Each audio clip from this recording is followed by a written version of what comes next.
how to hardwire your dash cam to your car. So I got the Nextbase 522GW and I got the hardwire kit. This is the hardwire kit. It goes into your fuse box right here. The black one is ground, the red one goes into your fuse, like this. It even says right here, black is ground, red is voltage.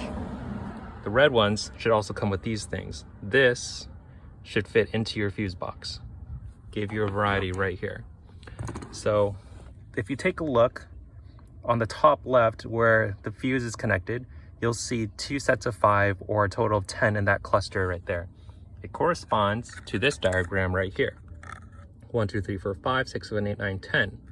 I chose number 8 because the diagram says that fuse number 8 is input output. And it outputs at least 20 amps.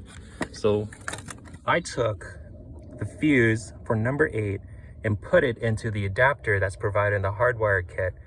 And that's the new fuse for slot number 8. Again, don't forget to ground it too. And when you do ground it, disconnect the battery before you do anything else.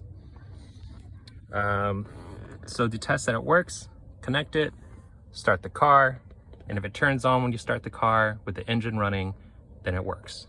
That's it. That's all you got to do.